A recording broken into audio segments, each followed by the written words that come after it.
Yeah, yeah.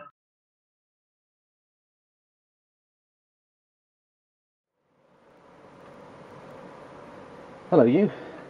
It's been a while, hasn't it? Although you might not realise it, because as with most of us doing videos, can't afford to do them every day, so do them in batches.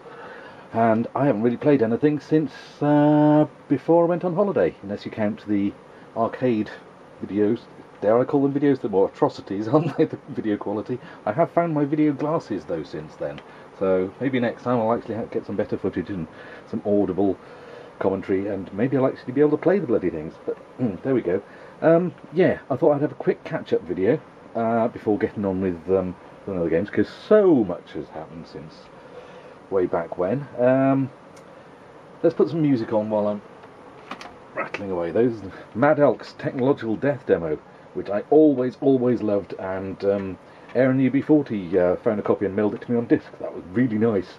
Yeah, there's lots of good demos around, but I have happy memories of this from uni with a mate with a A1200 and a really kick-ass sound system, all separate and everything, and just having this playing while we got very drunk, and it was good times.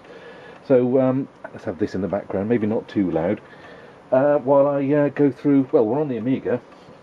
I picked up quite a bit of stuff on holiday. I found a shop called Gamers with a Z in not Bournemouth, not Poole. I've forgotten the name of it. I've forgotten where it is now. It's to the east of Bournemouth. I'll put it in the notes. Nice shop, really nice guys, and they kept just bringing out more and more stuff from out the back for me to rummage through. It was incredible how much stuff they just had sitting there, and keeping in touch with them on Twitter, and they're now tweeting their retro stuff. Because it was just building up in the back and no one was really buying it, so it's a good place to go and check out. He says, blowing his options of ever going back to find good stuff if all you lot are going there, but it's going to be at least another year before I get to go. So but yeah, I mean, just for an example, I got Shadow of the Beast, big box to hold, let's see, 2 floppies. No t-shirt unfortunately, but hey, it would only be sweaty and manky and in a bit of a state, wouldn't it? Not only did I get Shadow of the Beast, I got Shadow of the Beast 2 and 3. So suddenly I've got 3 games. I think one of them is at least a good game. Isn't Shadow of the Beast 3 supposed to have some actual gameplay? I'm not sure. I also got Cross Out, or X Out, whichever you want to say it. So I remember, I think the Amiga version was better than the 64 version, but I really did like the 64 version. And I got Turrican for the Amiga. Finally, I've got it on disc and tape for the C64 from way back when, but a mate had Turrican and I never did on the Amiga. And I got Turrican 2 as well. And if you ask about Turrican 3, I remember the same A1200 owning mate had that, and I didn't like it. I didn't like the swingy Bionic Commando sort of grapple thing. I wanted the lightning back, and I didn't really go a bundle on it. We've got Ghouls and Ghosts. Can we see these? Do I need to put the light on? Hopefully you can see these. They kind of show up in the viewfinder. Ghouls and Ghosts. I don't know whether that's any good on the Amiga, but I shall find out, hopefully. It's very good on the 64. Bloody tough, though, so... let's see this morph, and... Whee! Strider. Was Strider any good on the Amiga? I mean, I know it's going to be tier text, isn't it? But it might be good. And just for the hell of it, I also got Strider 2 as well. Oh, back to the shoot-em-ups. I got Daenerys. I got Catechist for the 64, and a mate had Daenerys on tape for the 64, but it was bugged. You couldn't get past level 9, he reckoned, and he took it back to the shop. Eesh. So I'll be interested to see how good Daenerys is compared to Catechist. We've gone to loose floppies now. The Dual Test Drive 2 for the Amiga with the Supercars pack, the Muscle Cars pack, the European Challenge routes, the California Challenge routes. Got Back to the Future 3. I know Aaron asked me to cover that. I could possibly do the C64 and Amiga versions now. A full copy of Doctor Who Dalek Attack. Let's put it the right way round, eh?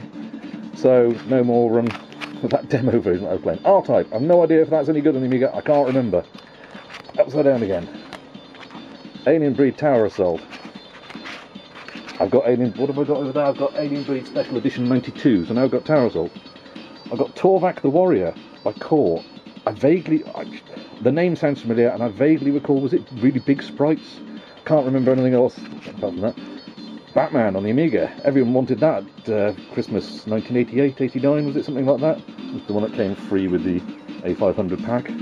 Looking forward to hopefully being able to get to the Batmobile stages and seeing if they're still as mind-blowing as they looked when I was a teenager, because that was fantastic, that was. That's most of the Amiga stuff, apart from I've also got a hard drive.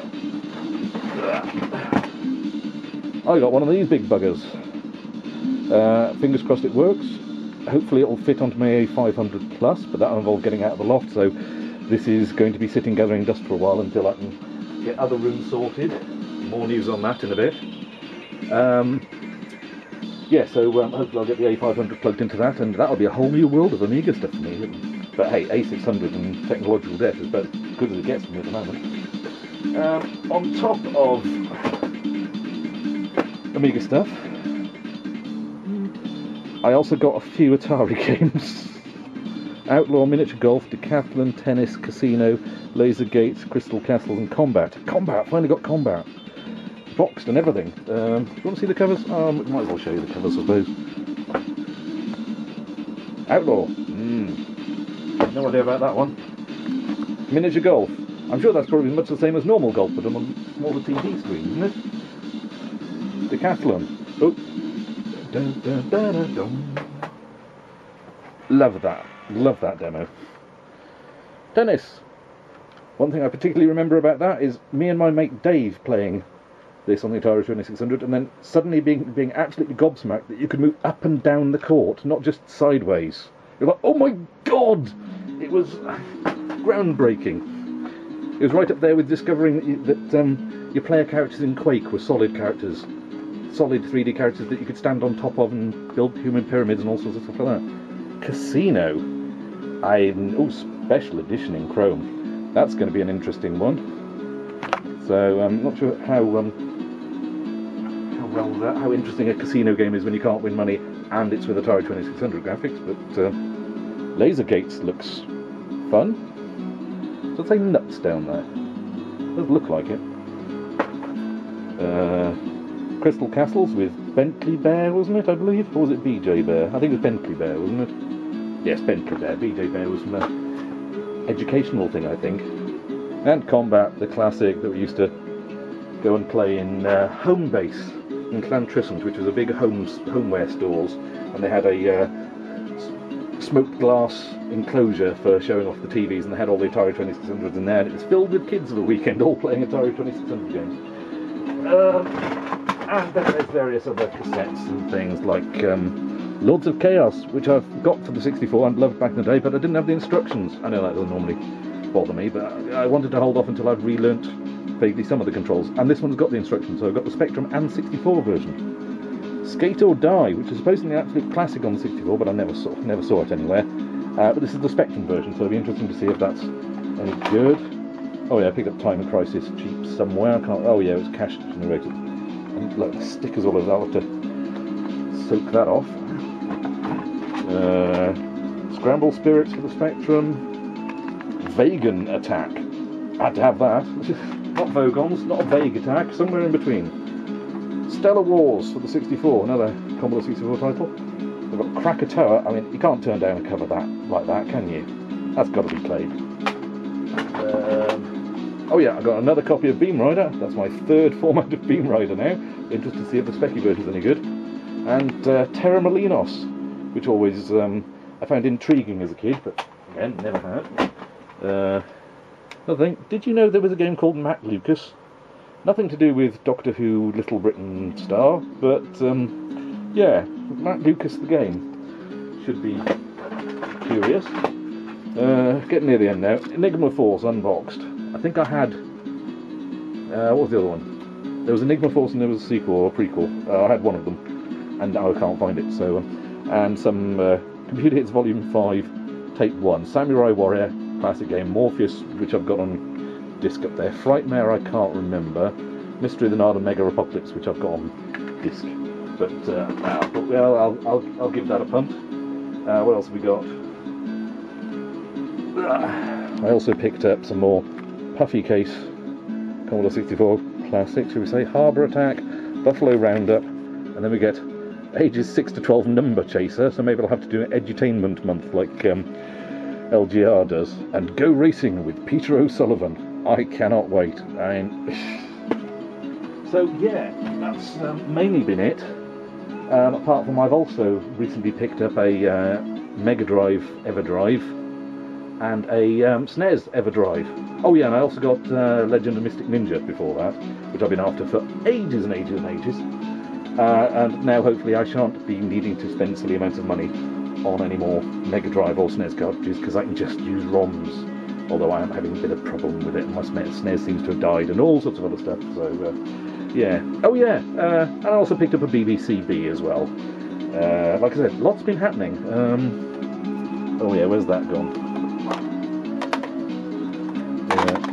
I also have got, can you tell what those are? It says Konami on it. It looks like that. And this one says Konami, and it has a hole in it. MSX cartridges. I've actually picked up a couple of MSX cartridges, but I'll leave them as a surprise for you. Let's turn that light out. No, hang on. There's one more thing. Yeah, so I've got a BBC-B with a disk drive, and as soon as I turned it on, it went pop, fizz, crackle, bang, and all the magic smoke escaped. So I had fun resoldering the power supply and replacing one of the chips, and hey, that's working now. But everything's getting... I'm stretching myself a bit thin here now. I'm going to have to wait until I've got the bedroom turned into games room properly, and then I can set everything up. So don't expect anything too soon on the BBC front. Yeah, finally, my mate Cybernoid recently went to visit his folks, and although he thought he'd emptied the loft previously, they found some more. And he's given me... Oh, you can't really see this too well, can you? Let's get this...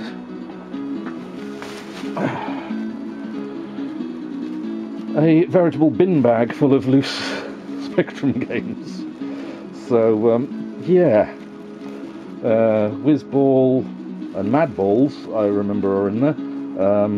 Can't remember too much else.